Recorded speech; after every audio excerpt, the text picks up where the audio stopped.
So I think we better start. It's 9:03 in Yerevan, I believe, and it's 3 minutes past 9 o'clock in the evening in here in Vancouver. So good morning, good evening, and welcome to our online seminar. Our seminar today is major provisions of legislation and taxation in international trade transactions in Canada.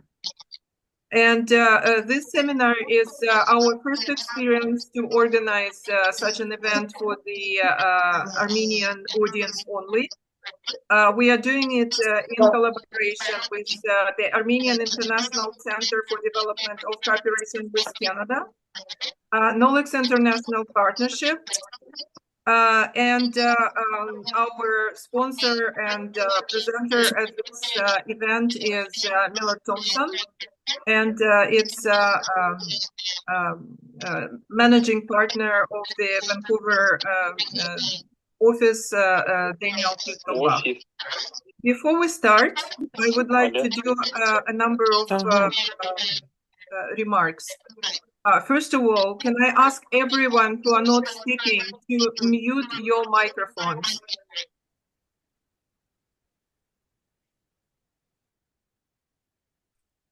Can I ask everyone who are not speaking to mute your microphones, please? Because otherwise it will be an interruption to the presentations. Thank you. So again, if you would like to have the translation, if you want to have the translation to Armenian language, you can go to the bottom of your screen, choose the little sign with the globe and the word interpretation, click on it and choose the language that you need. Okay, so I hope everyone was able to sort it out. So this event, it's approximately for 1 hour. Half of this time it will be a presentation of Daniel Kisselbach about the trade regulations and taxation, and then it will be probably 25 minutes for questions and answers. I ask you to send all your questions in the chat. You can easily do it. You go to the bottom of your screen, you find a little icon with chat, click on it and just type your question so everyone can see it, including myself and Daniel as well. So I would like to do a little bit of introductions for the beginning. First of all, again, I would like to mention Milo Thompson and Daniel Kisselbach, who kindly agreed to participate in this event. I also would like to thank our interpreter today, Shushan Milik Adamian, who is helping us with communications. I also would like to send my special thank you to my colleague in Toronto, Vera Didula, because she is helping us, although it's midnight in Toronto. The time difference between our countries is really severe. So Vera, thank you so much for your time and for assisting us. Now I would like to pass the word to Mr. Varghese Avagyan. He is a very well-known person in Armenia. I think he is the honorary consul of Canada for Armenia. He is also, as I mentioned before, a president of International Center for Development of Cooperation with Canada. And he also a doctor. He is an owner of the Maple Leaf Canada-Armenia medical clinics. So probably one way or another, many people on this event know him. So Varghese, please, the stage is yours for the short welcome remarks. Thank you, Tatjana. Thank you for so nice organization of this our webinar. Thank you all participants and good morning and good evening. It's right now, it's very, very important that we are now developing our relationship, developing commercialization of our relationship because it's very important historical part between Armenia and Canada to develop our trade, our educational program, all fields around, and understand and get and collect all what we can from Canada. And welcome to our first seminar, co-organized as mentioned by the International Center for Development Cooperation with Canada, Knowlex International Partnership, and of course with the support of Embassy of Canada in Armenia. This is our first event since the opening of the Cooperation Center, but certainly not the last. And our purpose is to promote cooperation between individuals and organizations operating in Armenia and in Canada and various fields. Even it can be among the third countries, because some of the people doing the businesses with the third countries as well. Today, we have the honor to welcome our first guest, Daniel Kisselbach, managing partner of Miller Thompson in Vancouver, Canada, who will speak, as mentioned, about the major provision of legislation and taxation in international trade transactions with Canada. We are particularly happy to meet Mr. Kesselbach with us and couldn't think of anyone better suited for this topic, as Mr. Kesselbach's practice focus is indeed on global trade and tax. Over the last 3 decades, he has represented clients in audit, assessment, enforcement, collections, criminal, and other materials. And he also leads his firm's Global Trade and Customs Group, as well as the Vancouver Tax Group. We hope that this presentation will help our participants to have a better and general framework, as well as certain aspects of establishing trade relations with Canada. At the end of the presentation, we will have a question and answer session, as well as a general discussion. So, I'm so happy today, and I'm so encourage you to take some notes and to make the most of this hour. And right now, I'm trying again giving the floors to Diana and Mr. Kesselbach to continue our today webinar. Thank you so much and enjoy. Thank you, Vargas. And well, you said everything I actually wanted to say about Daniel, how good he is. All right, so Daniel, the stage is yours. And dear audience, I'm giving you Daniel Kisselbach. All right. Well, thanks, Vargas and Tatiana, for the kind introduction. And thanks for the opportunity to speak to this audience. I appreciate the fact that people are interested in global trade. One of my colleagues, Satinder Bains, is on this video conference with me. Satinder and I have been working in the area of global trade for myself 35 years and Satinder 25 years. And the one takeaway that I want to give you is that there's never been a better time to engage in global trade.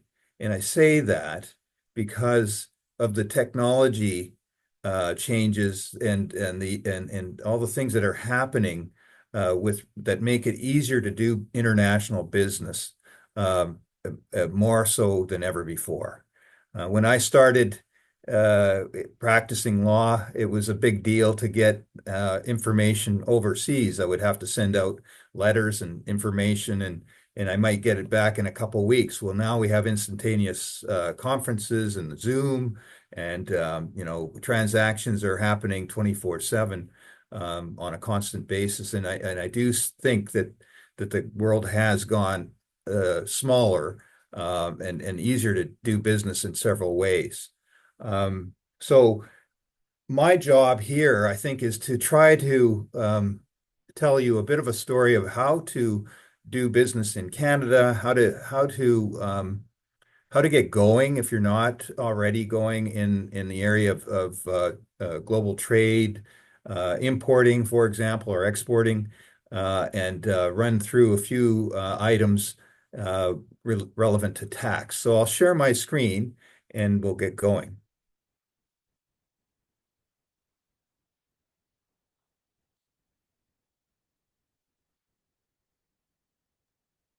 Okay, so I guess it's up. And so we've talked, it says major provisions of legislation and taxation and international trade and transactions with Canada. I'll talk about them at the end. But first of all, I think what I'll do is talk about um, uh, bilateral trade. And by that, I mean trade between two countries, say Armenia and Canada. It's in the interests of both Canada and Armenia to trade with each other. Why? Because that's the way that economies generally grow. There's certain types of goods, for example, certain technology that maybe Canada can provide to Armenia and vice versa, that Armenia produces that Canada doesn't have. And so it's in the interests of countries to trade with each other, and it elevates their economy. And jobs are important both in Canada and Armenia. So Canada has been busy signing free trade agreements and promoting trade amongst its trading partners and friendly nations. And I've been on several Team Canada trade missions where, say 200 companies go abroad to visit a foreign country and meet with the business people in the foreign country and develop business, sign letters of intent, MOUs, memorandums of understanding, and start to engage with trade. So Canada's been very active in trying to find friendly nations with whom to trade. And so I've been to Japan, uh, Malaysia, uh, Vietnam, Korea, and in a couple of weeks I'll be going to the Philippines and to Indonesia. And these are all countries with whom Canada has a trading relationship. Also talk a bit about business expansion, what you need to think about if you want to expand your business, if you're selling something. It could be a good product or some sort of service. What types of things would you want to think about? I've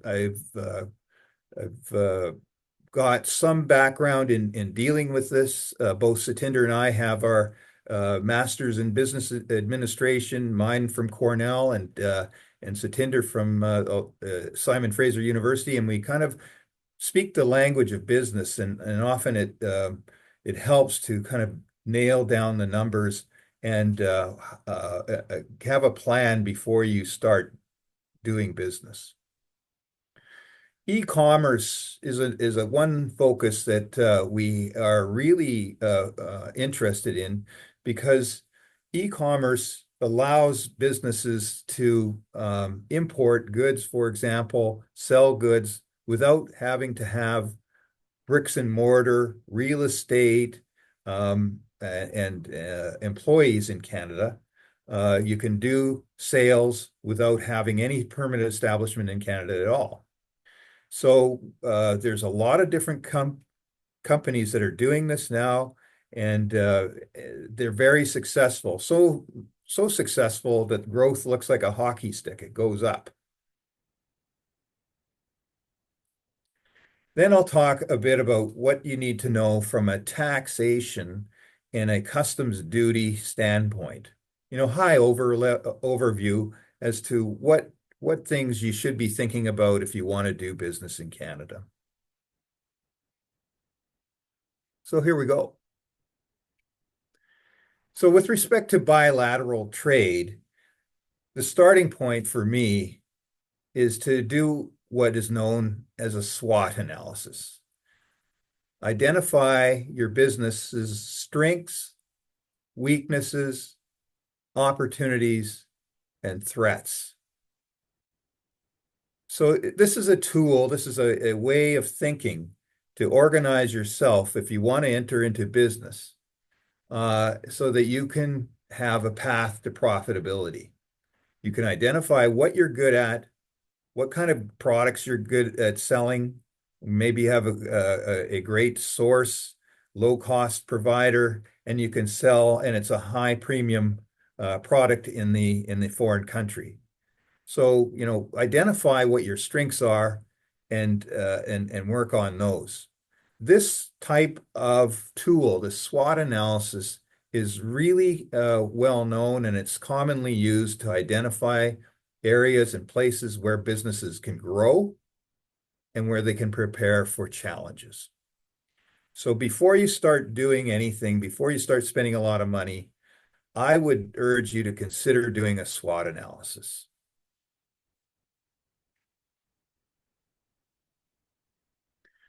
That's kind of what it looks like. It's very simple, right? It's a 2x2 matrix. And here you see, at the top, strengths. How can we leverage our strengths? These are things that are internal to the business, right? And actionable. And then harmful weaknesses. How can we mitigate our weaknesses? What are the things that we can do to reduce those weaknesses and plan them out? What would hurt our business, and how do we get rid of those things? Costs, for example, might be a big weakness. So what do you do to manage those costs? Opportunities. How do we exploit the opportunities available to us? And I'll talk a bit about these strengths, weaknesses, and opportunities and threats and give you some examples of them. But, again, think about what are the opportunities, and then threats. How can we dissolve the threats that we face? So very simple, basic idea of organizing your thoughts so that you can have a plan to be profitable. So just to give you a sense of, what I see often in terms of trade, global trade, and what the strengths are, a person or a company's brand, their reputation, their identity in the marketplace.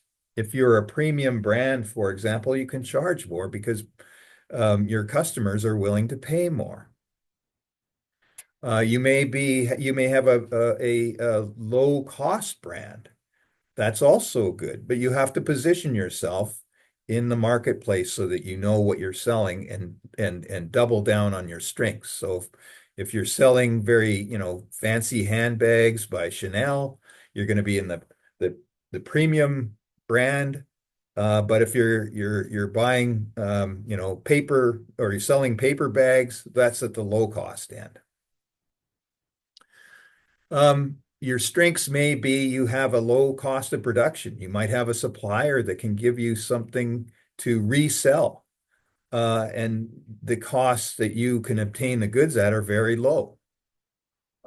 Maybe you can leverage a free trade agreement and get goods in duty free, and we can talk about that later on, or claim back import taxes as a credit, and there's ways of doing that. So that can keep your costs down, your taxes down.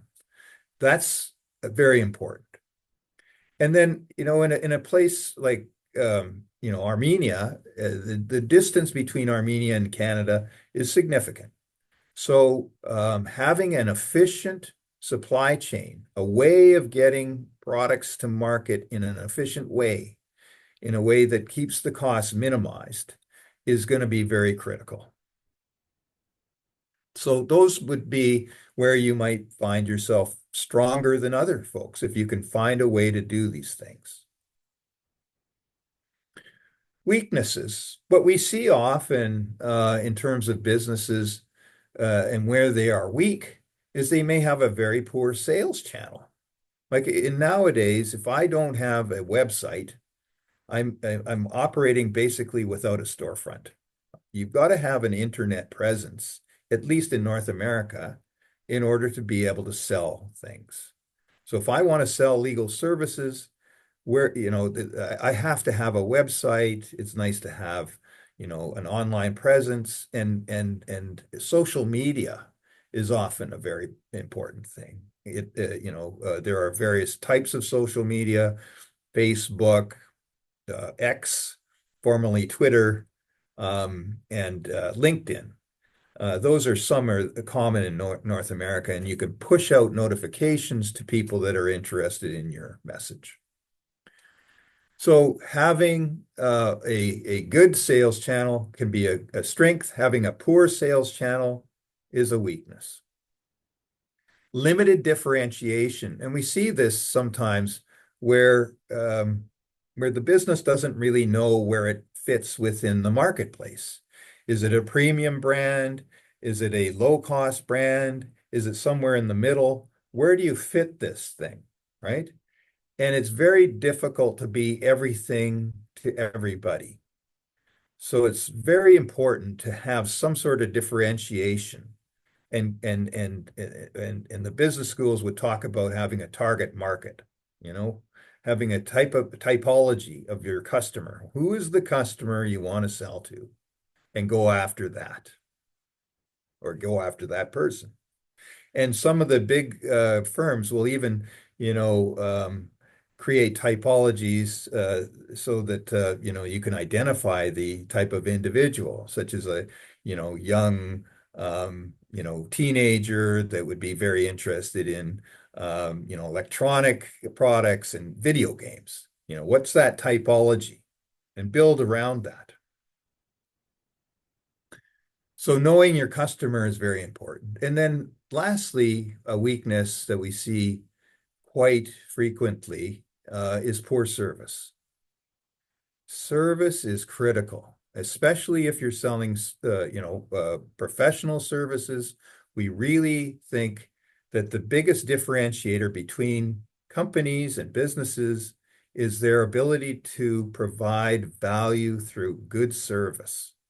That's what customers really value, at least in North America at this point in time. And that's, for law firms, that's the biggest differentiator there is, because you start off with the thinking that all the professionals in each of these law firms are competent, but who can actually serve their customers the best?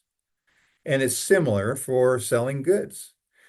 Folks that want to buy goods want to know that they're going to get proper service, that the product's going to come. It's going to come on time. It's not going to be broken when it gets here. If it is, it's going to be replaced, that kind of thing. Service is very important in this environment, in this business environment. So I would urge you to think about what weaknesses you might have and deal with them so that they're no longer weaknesses, they're strengths.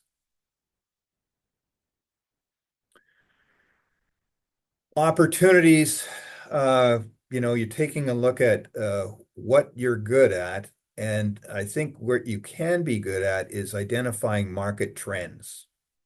So you might be selling apples, and you find out that this type of green apple is very popular.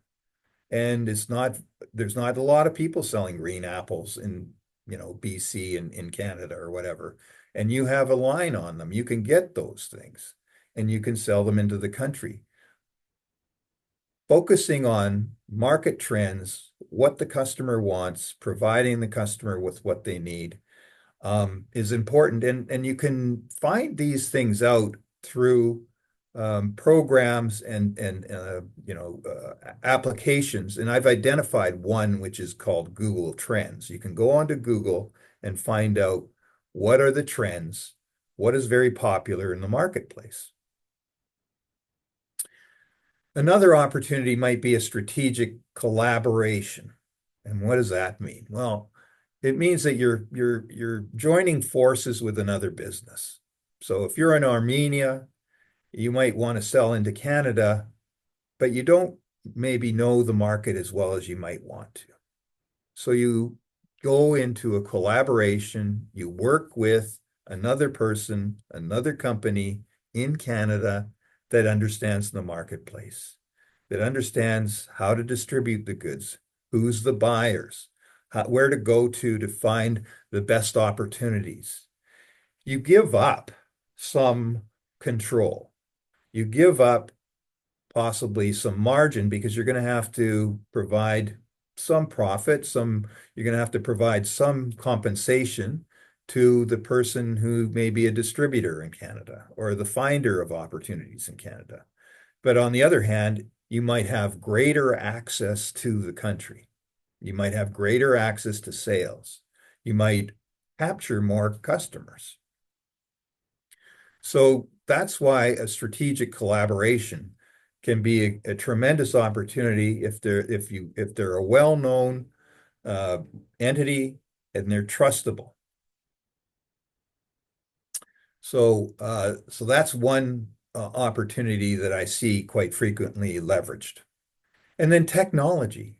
I mentioned that right off at the beginning. Technology is changing so quickly, and it's providing access to businesses and to markets that have been difficult to access in the past. So we're on Zoom right now. We're talking to each other. It wouldn't have been possible to do that 15 years ago, right? And if I wanted to enter into a contract with somebody in Armenia, it wouldn't be that difficult for me to send over a document, get a lawyer to look at it, and have it vetted and have it discussed, and come to an agreement on a fairly quick basis. So these technology items have made it so much easier to do business, and information exchanges are much better. So it's a huge opportunity, and especially in relation to things like e-commerce and sales of services. Threats. Well, it would be beautiful if you didn't have any competition, but often, if you're in business, there's other folks that also want to make money, and they also want to compete with you for customers, and they also want to make a profit and make a living. So you have to compete, and in order, if it's a stable market where there's only so much business, you have to win the business over your competition. And how do you do that? Well, we talked about that a little bit earlier. Service is really critical, at least in North America.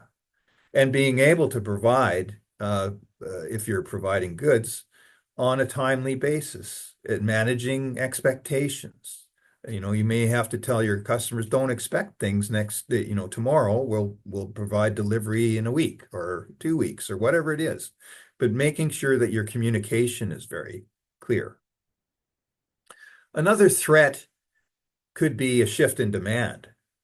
Remember, I talked about the green apples. They might be popular. Google Trends has identified them as a big trend. Well, that might shift, and it might be red apples next spring, right? So you have to be able to adapt. And the ability of a business to adapt may be important if this product that you're or service that you're selling is liable to any shifts in demand. So you have to keep an eye on what customers want. And then finally, economic changes. Interest rates can go up or down. The economy may be better or worse. And so the ability of a customer to pay, or their willingness to pay, may shift as a result of that. So, economic changes are important. Right now, we're in a pretty okay time, but who knows what happens next year, right?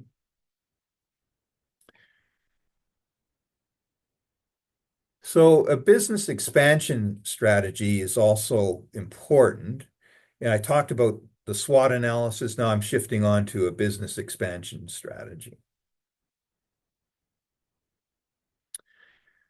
And part of a business expansion strategy is to do your market analysis, understand your market, who's your customer, develop their typology, and determine what they like. And then assess the level of demand, right? What is the demand for the product? And you might even do a sensitivity analysis, adjust the price upwards or downwards, and see how much more product might be bought or sold if the price goes up or down. Legal compliance, tax being part of legal compliance, determining what needs to be done from a legal standpoint in order to legally import or export or trade or invest or otherwise do business. That's very important to do it at the beginning, because I see many, many situations where people just start. They just start, and then they have to fix things later on. And it's tremendously difficult to fix problems afterwards, right? Duty and tax minimization is very important. Obviously, if you have a higher rate of customs duty that is levied on goods, or you have a higher sales tax that is levied on goods, or you're paying higher corporate income tax, that's going to make your business less profitable. So duty and tax minimization strategies are important. And Satinder and I, my colleague, we have gotten a lot of experience dealing with duty and tax minimization strategies. We spend a lot of time doing that, both inbound into Canada and outbound to the United States and so forth.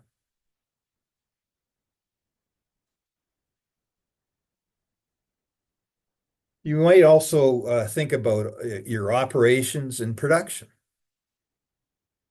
What is it that you can do that's more efficient than your competition? What can you do better than your competition?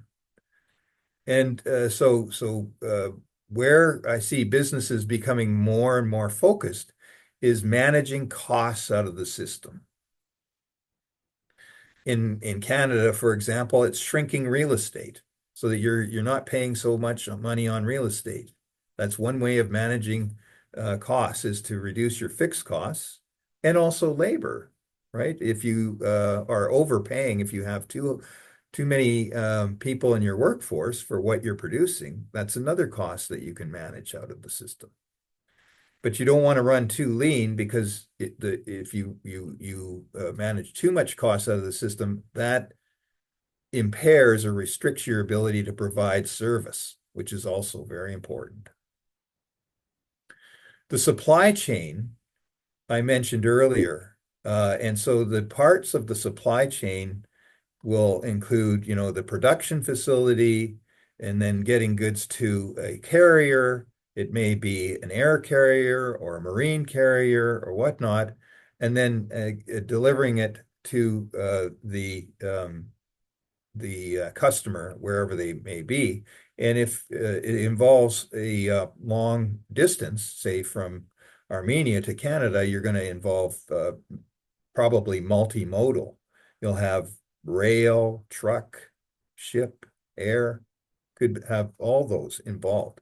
So managing the supply chain is important. And the way you do that is enter into a good relationship with a freight forwarder or somebody that knows how to minimize the costs of logistics.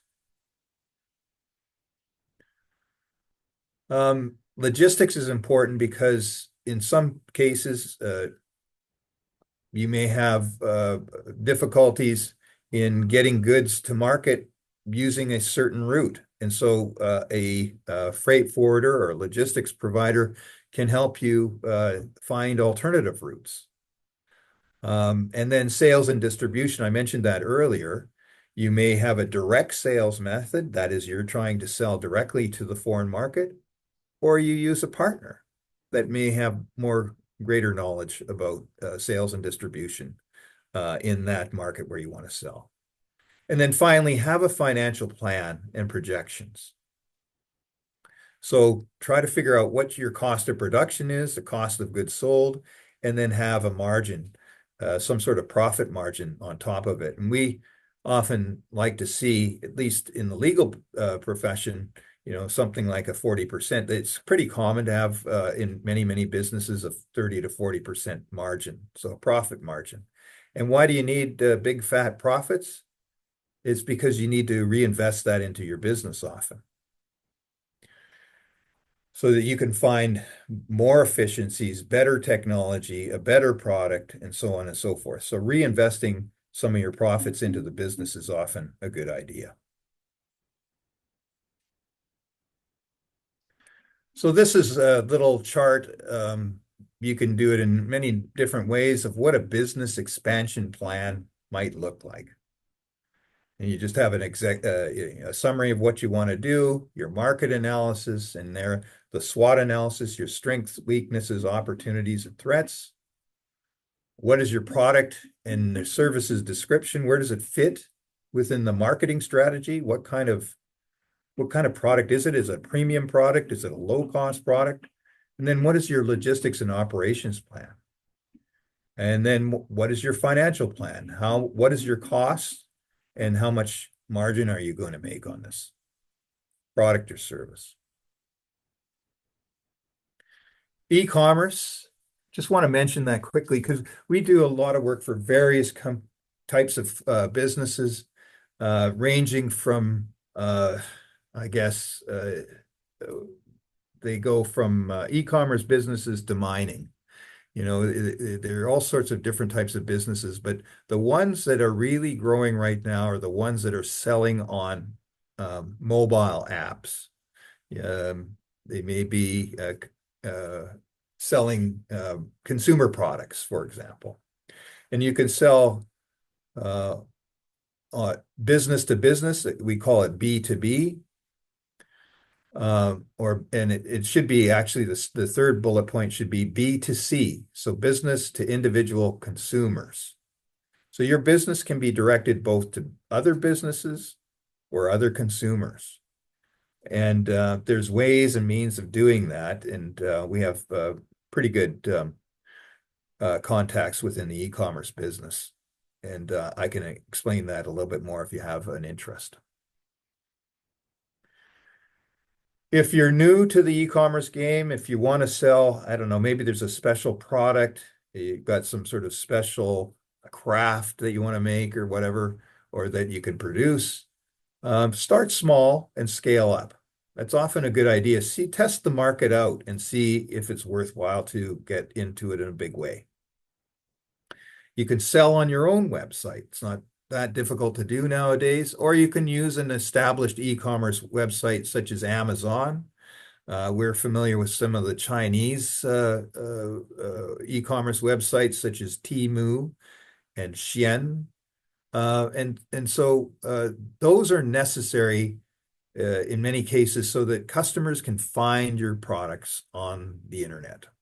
And the way it works, at least in Canada, is that Canadian customers can go onto an app or a website, and they can look like a catalog on there, and they can buy a product.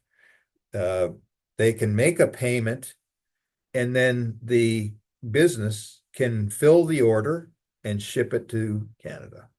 And the nice part of that business is that you don't have any inventory. The customer's already purchased the goods before you filled the order. So there's little risk.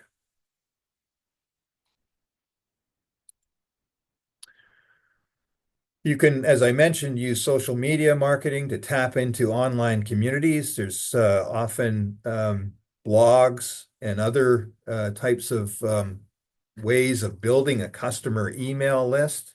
And in certain areas, such as the ski and snowboarder and retail apparel communities, that's one of the ways of doing it. It's kind of like having a little community that knows each other and likes to communicate with each other. You can have interactive posts such as surveys and contests. That's also a way of engaging people as potential customers that you can later acquire and they can be converted into paying customers. For e-commerce, as I mentioned, you don't have to have a permanent establishment. You don't have to have bricks and mortar. You don't have to have a lease. You don't have to have employees. you can be a non-resident. You can do the business abroad. You can ship from Armenia into Canada as a non-resident and sell into Canada. And you would do that by developing a mobile application, some sort of website. And as I mentioned, take orders from customers and then supply them with product after they've made a payment. That is often the route that new businesses go because it's a low-cost option.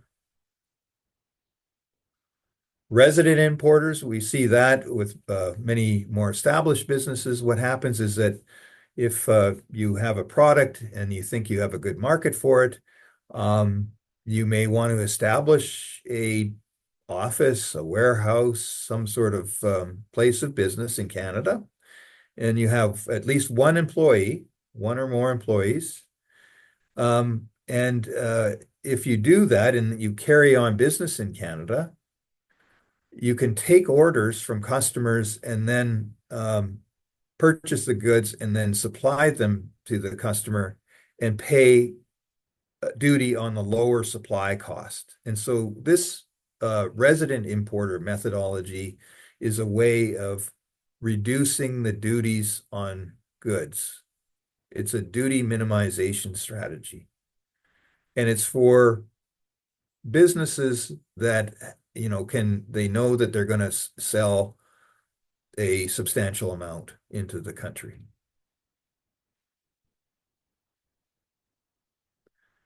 So customs duties, they are basically a tax on goods that are levied by countries around the world on the basis of the value of goods that are imported into Canada or into any country, basically. And there's a World Trade Organization agreement. So I think there's about 160 countries that have signed on to the World Trade Organization agreement, WTO we call it.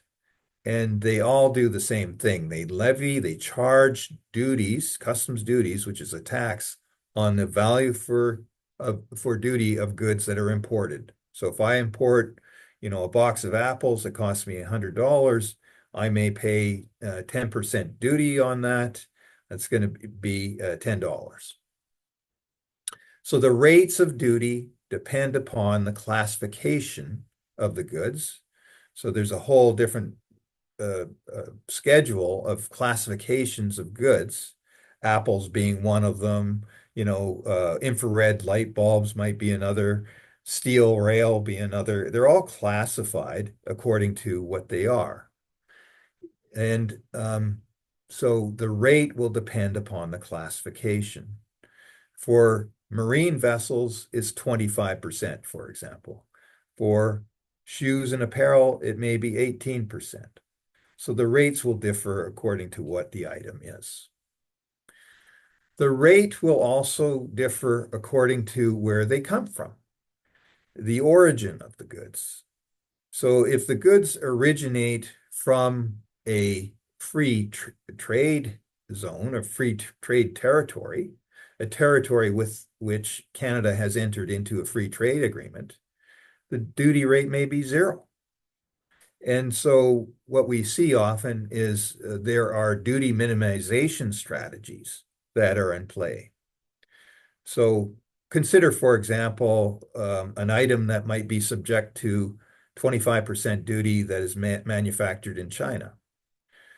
Well, the products or inputs that go into that finished product could be sent to another country where it's manufactured, say Vietnam, and Canada has a free trade agreement with Vietnam, so that if the good is made and produced and transformed in Vietnam, it may be imported into Canada duty-free.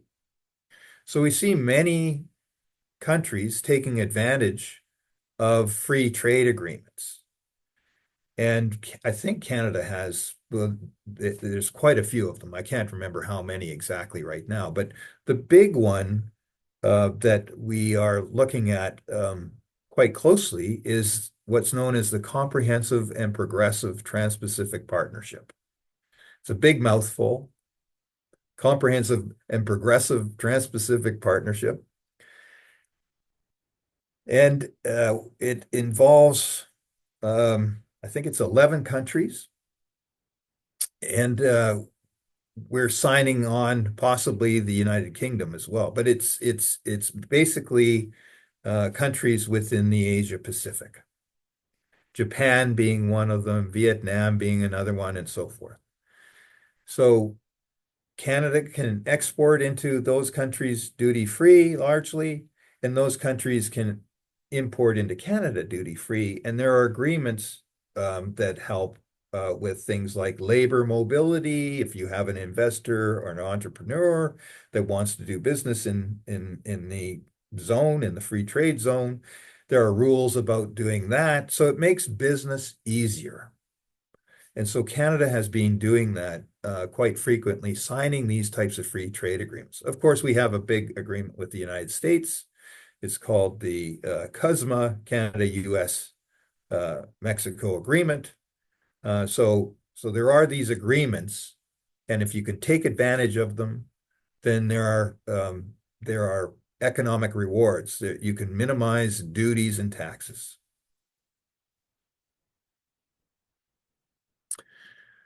So in addition to duties, we have what's known as a sales tax. And, our sales tax, we have these letters. GST means goods and services tax. So goods and services tax is a value-added tax, like a VAT. And the idea is that you pay tax on the value of the goods. So it's separate from customs duty, it's a sales tax. And there's also a harmonized sales tax in certain provinces. Canada is made up of different provinces. And there's provincial sales tax. So there's a number of different types of taxes that may apply depending upon where you sell your product or your service. When you import goods into the country, there may be customs duty and there may be sales tax. You may minimize the customs duty by leveraging a free trade agreement or finding, a low-cost, low-duty product. And I should say, with respect to the sales tax, you may be able to claim back some of the sales tax. The GST, for example, you can claim back the sales tax that is paid at the time of importation if it's a commercial import. If imported in the course of commercial activity, you can claim it back as an input tax credit in certain circumstances. So I say there in the second bullet point, some sales tax may be claimed back. That's another tax minimization strategy that's commonly used. Now, when you sell to another business, they have to pay sales tax, but they might be able to claim it back as well. So there's this system of paying the sales tax and claiming back what is known as input tax credits. A little bit complicated, but the general idea is that you can claim back certain types of sales tax.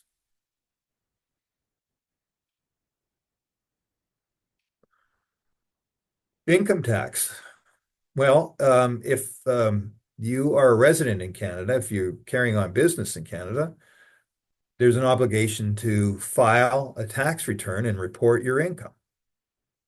And there are rates of tax that apply to different types of businesses, depending upon various things, including the amount of income that is earned, and the location of the business, and who owns the business. So it's a system that involves voluntary reporting of income, and if you're carrying on business, the potential audit to check. The government may check by auditing, doing a tax audit in certain circumstances. So we have to pay tax on a certain income. So it's called income tax. In order to do business, to pay customs duty, pay the sales tax, pay the income tax, it's necessary to register. You have to register with the Canada Revenue Agency. And there's an online website called Business Registration Online, BRO. And so you can hire somebody to do that. You can do it yourself, but you have to register for customs, sales tax, and income tax in order to do business, in order to get going. So that's one preliminary thing you've got to do if you want to get going and do business in Canada.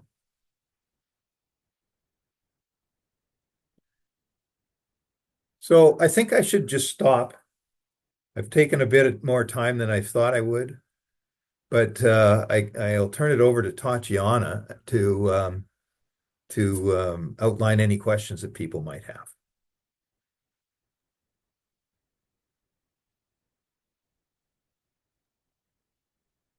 Okay, thank you, Dan. I think it was quite interesting presentation.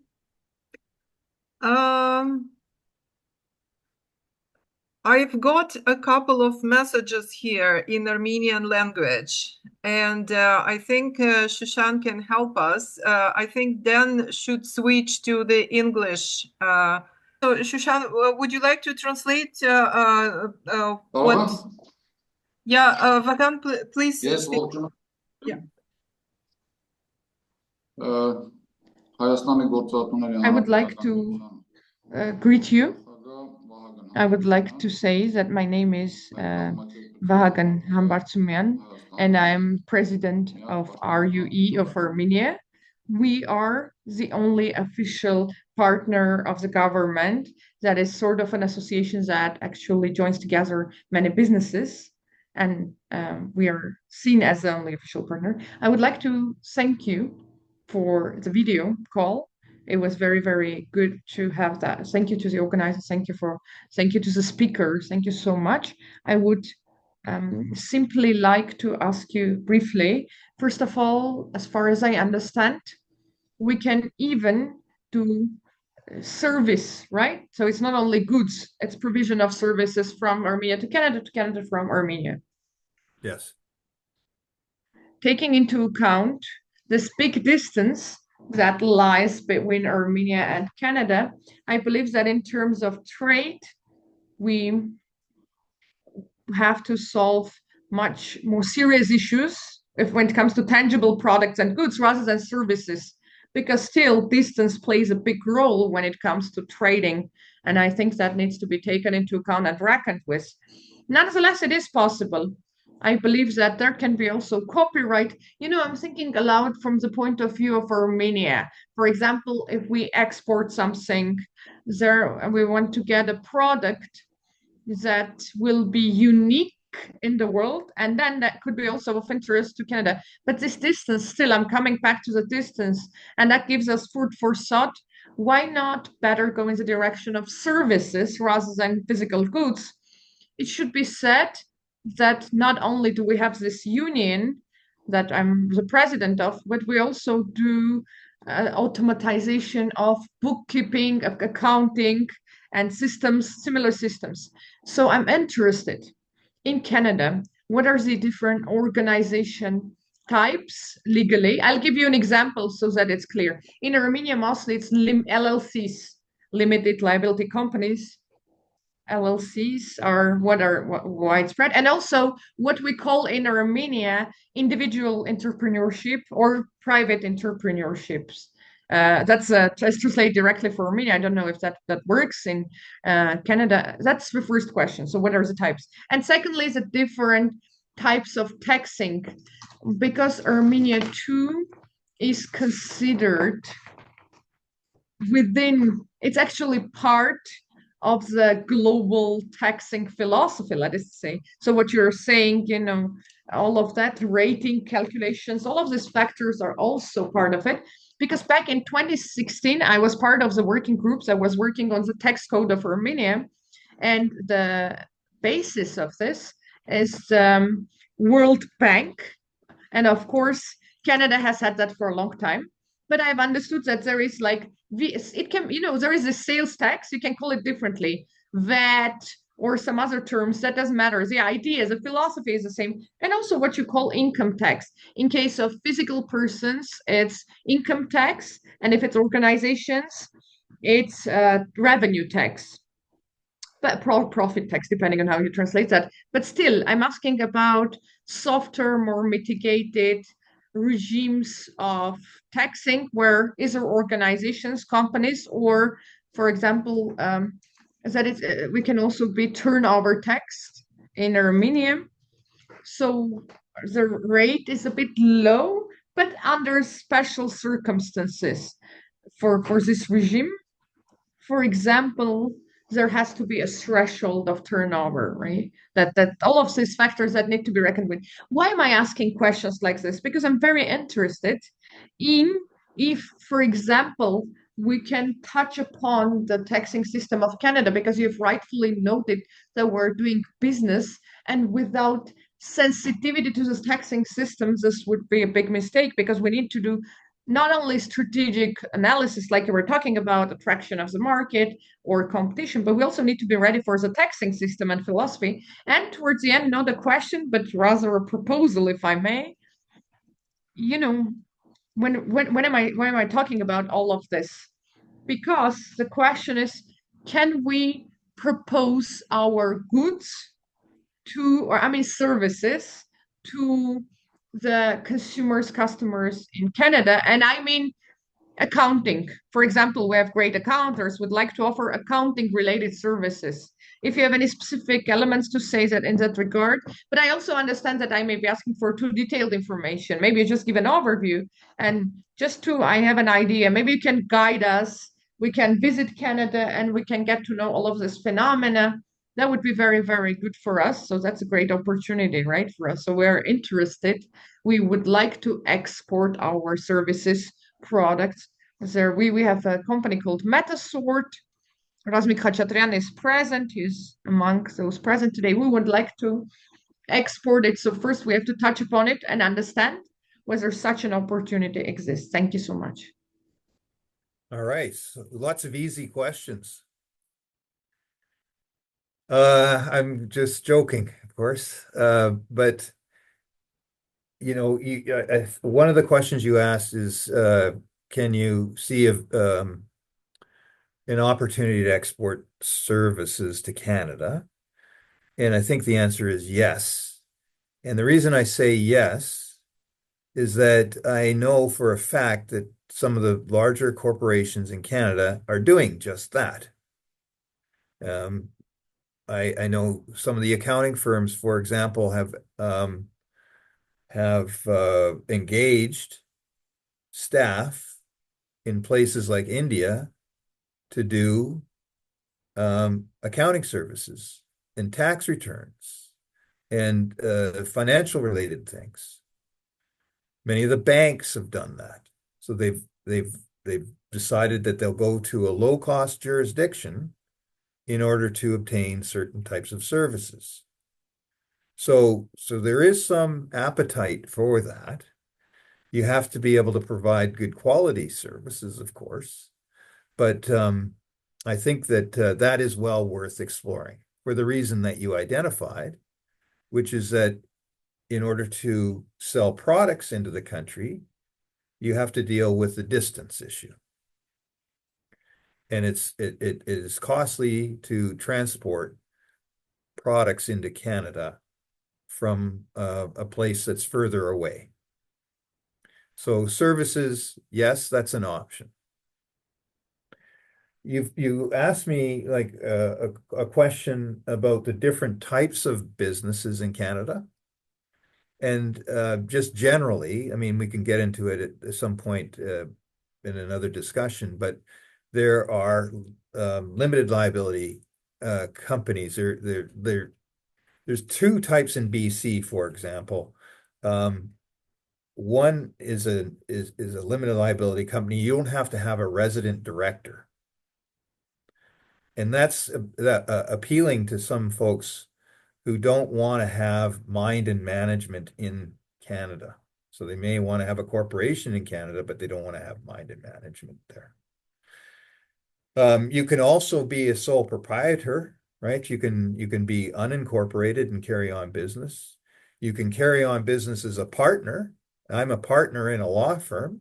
So, it's an agreement between individuals to carry on business. There's various different ways of creating legal entities in order to do business in Canada. And some fit different types of business. You asked about returning money to, say, Armenia. And generally speaking, or is it not the case, repatriating money? No, I just wanted to say, yeah, I understand that. I'm just saying that we also have, it's clear for us as a logic. Okay. Thank you. I apologize. I just wanted to say something. Thank you. You gave an exhaustive answer to the questions. Because just to inform you that starting with 2005, there's been this, it's called convention between Armenia and Canada, but it's actually not a convention. It's an agreement, and it's on the taxing system as well. That means that it was back in 2005. That means that between the two states of Canada and Armenia on a state level, there has been also certain collaboration, and I can ask our state revenue company agency about the details. But my third question, this is clear, but the question is, how can we find a partner who can A, understand our opportunities, and B, after that, do collaboration with us? Who should be our partner be? That has to be a company that does accounting services or an individual who needs a tool which will enable them to as quickly and as high quality services that they would be providing. That tool is Metasoft tool, and we just need to translate it and transform from the point of view of the taxing code, because we are following the international accounting standards, so there is no problem in that, but there will be some localization necessary. So through the tool Metasoft, we have in Armenia, as of today, involved 44 companies, accounting companies, and we have more than 13,000 customers. We are not at the dreaming stage. We are already at the implementation stage. So my question is that, given that situation, do you think it's feasible, or could you guide us, or would you tell us how we can find a partner and we can have video conferences with these partners in Canada who would be our partner, so that we can contact them and have presentation of the product with them? That's what I'm interested in very specifically, if you may. Yeah, I'm happy to have a discussion about that. I think what we're talking about is identifying a target market, who would be the buyer of these types of services. And Satinder and I worked at Deloitte, for example, the largest professional services firm in the world. And we know that the folks at Deloitte had a system where they were, engaging staff abroad, right, to do this type of work. Now, you might not want to go after Deloitte because they've got their own internal system. They've got it integrated. But smaller types of companies will want to do that. And so we could help you identify those types of companies in the Canadian marketplace. I've got a company called TradeStar, which is it's not in the law firm, but we could possibly leverage that in order to do business if you're interested in having discussions about that. And Satinder and I are getting TradeStar up and running in the next week or so. It's actually a licensed customs broker, but it also has the capacity to do things like, finding opportunities and that sort of stuff. And because we do know several people within corporate Canada, we can probably come up with a strategy to go after the services market.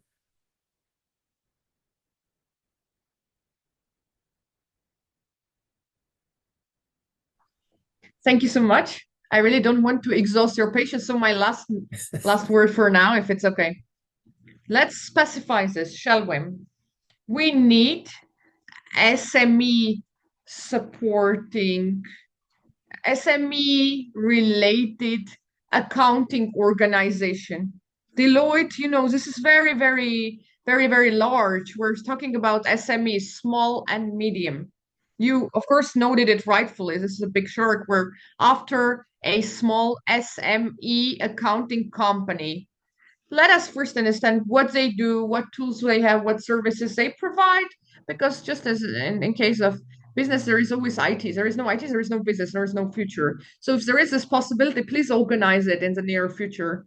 If possible, would be very happy to have a video call with our partners. And we will also ask Mr. Vartkes to help us keep in touch. So we'll participate in that. Thank you so much. That's that much on my behalf. I would like to open the floor for others as well, not to take too much of their time. Thanks. Okay, thank you.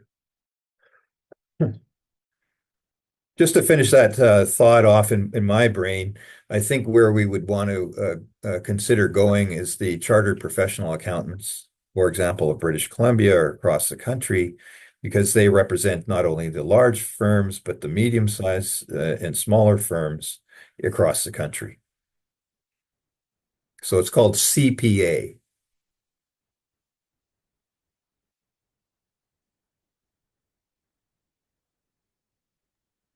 So Tinder, did you have any other comments on that? No. So happy to have a discussion at some other opportunity. Maybe Tatiana can set it up. Yeah, I will be happy to assist here. So I already sent you the email address of how to connect with us. So please send me a message, and we will organize a meeting with Daniel and his team whenever it is convenient for the all sides. Okay. Any other question, Vagan, from your side?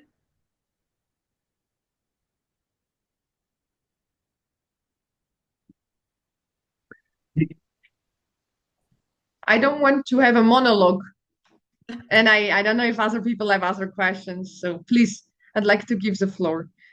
Okay. Because otherwise, it's just as a president of the organization I'm speaking, and that I'd open the floor for others as well. Nothing else on my side. Okay.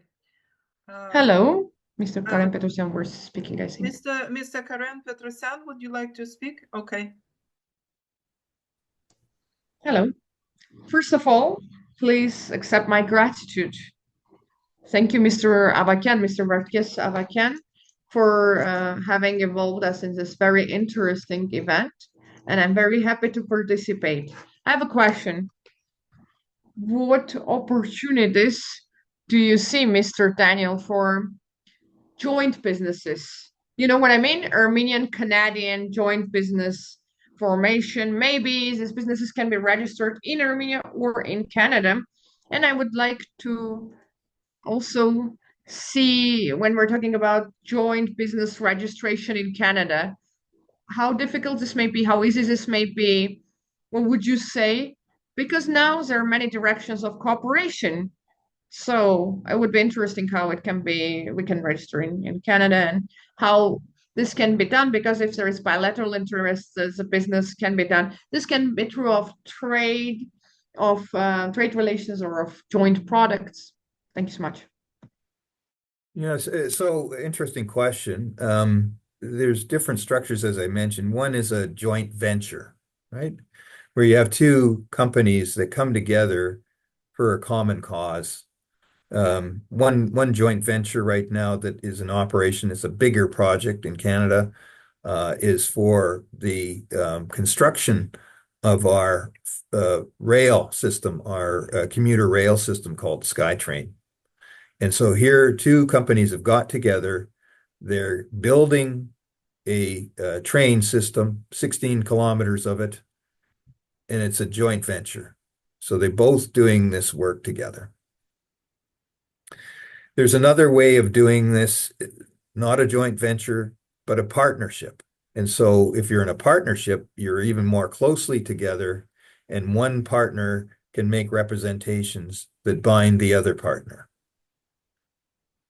So that's another way of doing business. And the partnership files its own return. It's a legal entity. With a joint venture, you still have two separate legal entities working towards a common cause. With a partnership, you're both together in the partnership, and one partner can make representations that bind the other partner. So those are two common ways of moving together with someone. And then another way of doing it, of course, is to just simply have a contract between two companies to do things, right? So I'll do something in exchange for what you provide to me. So those are, typically the way that Canadian businesses often operate. Does that answer your question? Yes, you did. Thank you so much.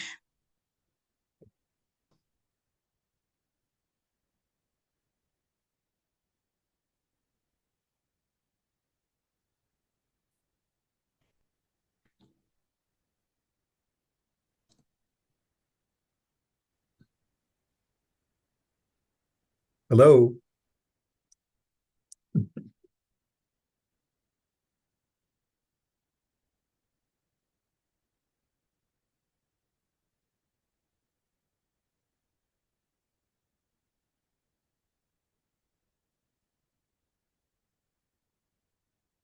In tourism services based in Armenia, and our focus is arranging medical tourism services, connecting patients with high quality healthcare providers, as well as offering educational tours for school-age children, including visits to educational campuses, summer camps, along with the wide spectrum of touristic activities.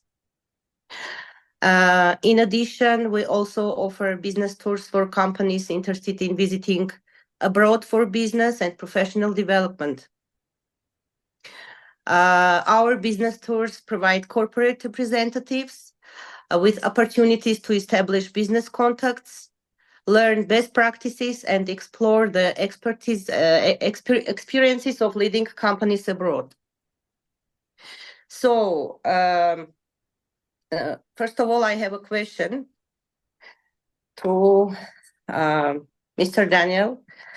Can you elaborate on how the collaboration between Canada and Armenia in medical tourism is benefiting both countries, especially in terms of healthcare and economic opportunities? And we are currently seeking to expand our services by connecting with partners in Canada who can assist us in providing similar services mentioned above. Thank you. Thank you to Mr. Avakian, and thank you to Mr. Daniel. No, thanks for the question. I guess I'm not really so familiar with the medical tourism business to be able to provide you with an immediate answer to that question, but we can probably find out a little bit more about the business.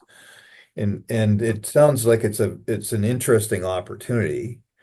As far as I know, there's nothing that would prevent it from happening. When you talk about medical tourism, I take it it's traveling for the purposes of getting medical treatment, basically. Yeah. Sure. And you're talking about travel from Armenia to Canada? Vice versa, maybe. Now my company organizes visiting to Armenia. Visiting to Armenia, okay. Yeah. And so you would want to attract people to Armenia for the purposes of providing certain types of services, of medical services. Yes. Okay. And I can mention why Armenia, if you have time. Yeah, I'd be interested because I don't know too much about that.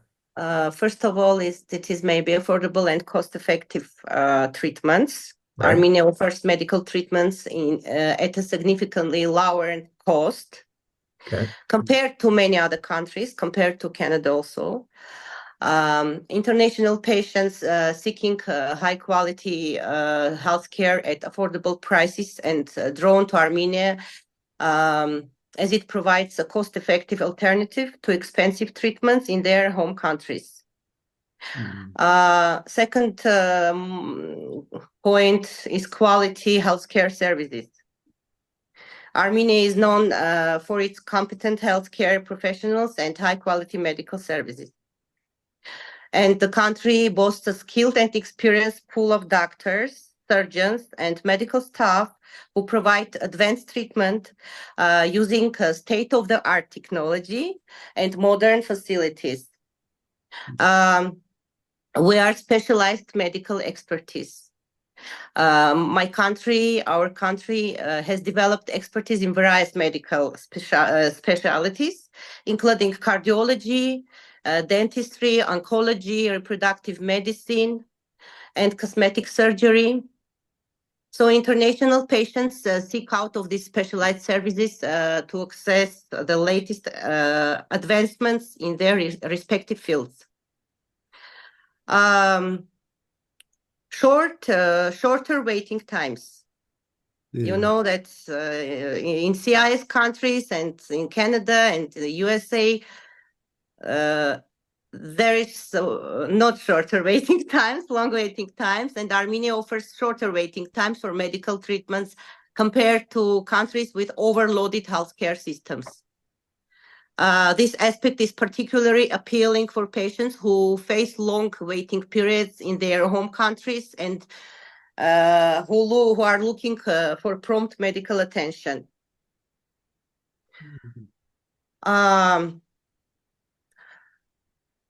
We have personalized care and attention.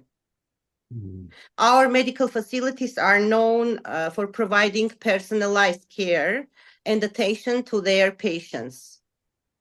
Countries, healthcare professionals prioritize patient well-being, comfort, and satisfaction, offering a warm and compassionate environment through the treatment journey. Also, we have safe and secure environment. Armenia provides a safe and secure environment for medical tourists.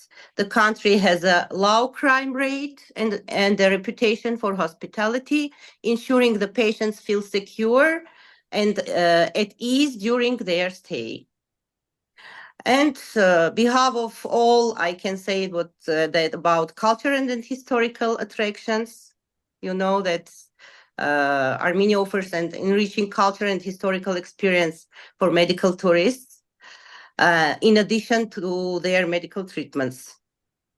Patients can explore the country's ancient landmarks, monasteries, museums, and enjoy its rich heritage, adding a unique dimension to their medical travel experience. And I think you will join once. If you haven't been there here, come to our country. Also, geographical proximity. Armenia's geographical location is advantageous for medical tourists from neighboring countries. Patients from countries in the region find it convenient and cost-effective to travel to Armenia for medical treatments, benefiting from the close proximity. And also language proficiency. Many healthcare professionals in Armenia are proficient in English and Russian languages, which is significant advantage for international patients. And also we can provide translator professionals. And those who seek clear communication and understanding during their medical journey, everything can be organized here.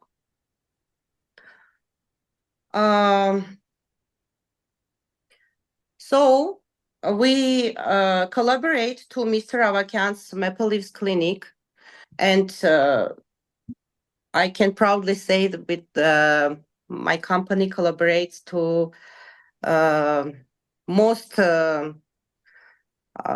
biggest multi centers in Armenia, like Astrik Medical Center, Izmirlan, and Slavmed, Arapgir, Best Life, and other.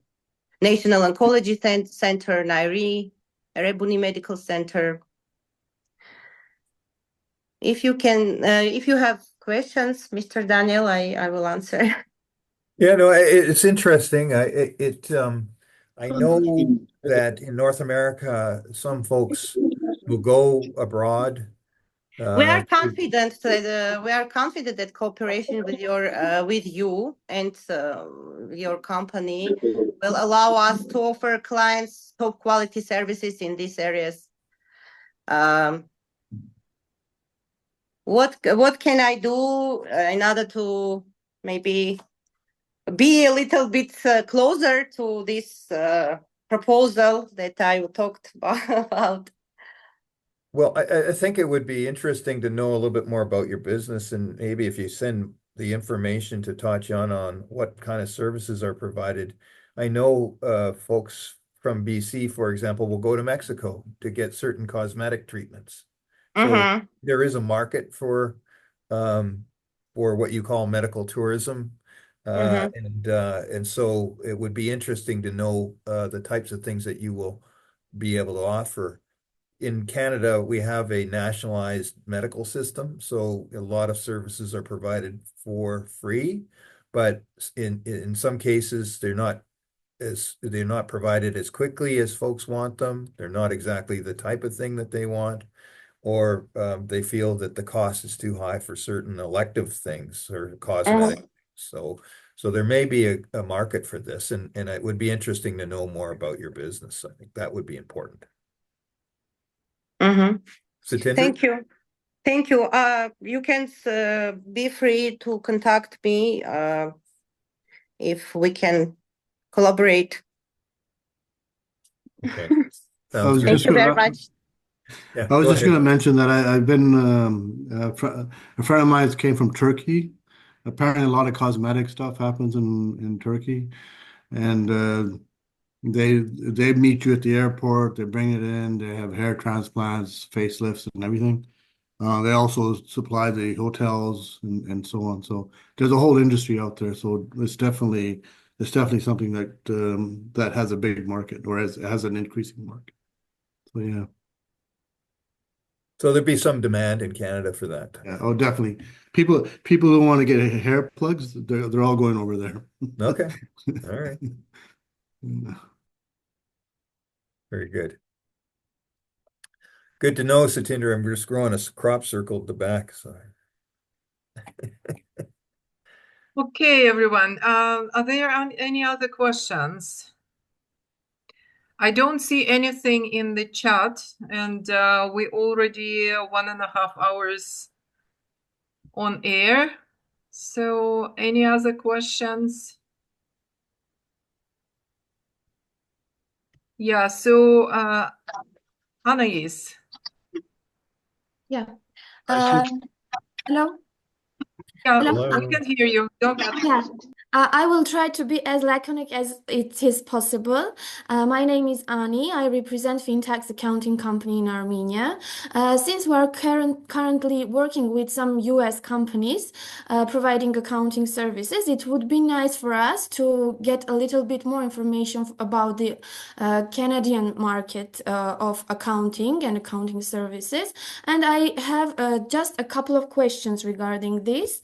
First one, as you already mentioned, Mr. Daniel, there is a certification called CPA. Is it an obligatory point for the accountant to provide some accounting services in the Canada to have that CPA certification, or it is possible to go through the services without that? And the other one, as all of us might know, in the United States, the filing of the income taxes for the employees of the companies is quite a complicated process, and it is mostly handled by not the accountant, but the other companies, such as there are several companies in the US. I wouldn't like to mention those. So is it also handled by the accountant, or it is done by other companies? These two questions only. Okay. Well, I'll tackle this, and Satinder, you pipe in if you think I'm accurate or not. The CPA designation is important for certain audit and assurance functions, right? And that's why you need that designation. If you're going to be an auditor or you're going to provide some sort of assurance in a financial statement, there are functions that don't require the CPA designation. Like you might be a bookkeeper. And I might give you a whole shoebox full of invoices and I'm going to say, hey, make sense out of this so I can file my tax return at the end of the year. That doesn't require a CPA. Excuse me for interrupting. That means that only for the signing the tax returns at the end of the year, the CPA certification is required. But for the monthly returns and such small things, the certification is not. Right. Exactly. Okay. So there is a market for people that do the bookkeeping function that don't necessarily have the accreditation of a CPA, right? Okay. And that keeps the cost down, right?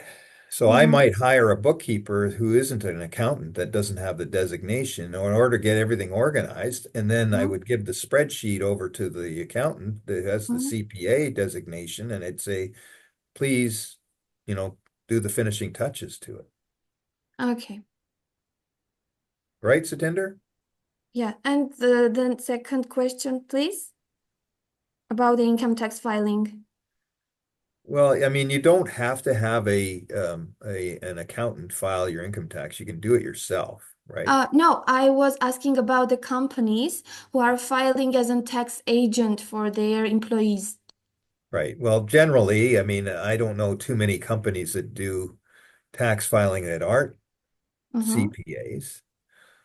I don't know if it's a requirement that you have to be a CPA, but most companies generally want to have that designation. And the reason why is that the Canada Revenue Agency, which is the government function, they're going to take a look at the tax return and they're going to go, I wonder if this is believable or not. Does this really look like it comes from a strong firm? Can we rely upon it? And if it comes from a strong firm, it's got the CPA designation, it's probably less likely to get an audit. And everybody's afraid of being audited, right? Nobody likes that. It's not fun. Yeah. Also, one other thing with the CPA, the Canada Revenue Agency or CRA does have relationships with the customs CPA. And so if there's anything to pass on to the accounting firms or if there's any issues that they feel concerned about, they pass it through the CPA rather than going straight to the accounting firms. So for them, it's kind of when they see somebody that's an accountant, that's a CPA accountant, they know those issues have been communicated or disseminated to their accountants. So it's an extra level of assurance that they have. So but you don't necessarily need to be a CPA to prepare and submit a tax return. You don't have to. If it's, if it's something that your customer wants, they don't need a CPA to do it. It's just that the CPA provides a higher level of assurance to the government. Okay. And are you aware of is there any experience of cooperation between any Canadian-based company with Armenian accounting companies like for receiving services from Armenia? Is it common there? You mentioned about India, I heard. Yeah. I don't know anything specific about Armenia. I don't know why it would be restricted to India. It's just that it happened to be a location where there was a bunch of folks that were providing services. it could possibly happen anywhere abroad, I imagine, right? Because the idea here is that you're offloading from the Canadian market into a low-cost jurisdiction, foreign market, certain types of functions, certain types of services. You get that product back electronically, and then the people in Canada can check it. Okay, that means that we should try. You should try. Yeah, definitely. The reason for India was they were call centers first, and then a lot of their they have a young people that are really skilled in the IT sector. So a lot of the data processing and computer service jobs went over to India. So if you can specialize in a certain type of area, there's no reason why Armenia cannot provide the same type of services. Okay, since we have the experience working with the US, I guess it is Yeah. possible to do the same with Canada as well. Yeah. Thanks a lot. I just wanted to comment, Anais, just a very small comment in your to your benefit, actually. I'm representing the non-profit organization, and for us, any expense which we pay is substantial because we are not funded by any kind of government organization or anything. So we are living only on our members' fees, and the kind of chartered accountant is a person who actually charges a lot. And the company of chartered accountants, it's very expensive. So for us to have someone who would do at least the bookkeeping, where you don't really know, you don't really need a designation, right? It would be very important because this way we can really reduce the costs. And this is the story maybe of quite a lot of small enterprises and the companies like ours. So I think it should be a market. If you price your services correctly, then you probably can be quite successful in Canada. I'm so sorry that I'm interrupting this very interesting discussion, but we are already running out from the whole stuff, and I also need to leave for another meeting.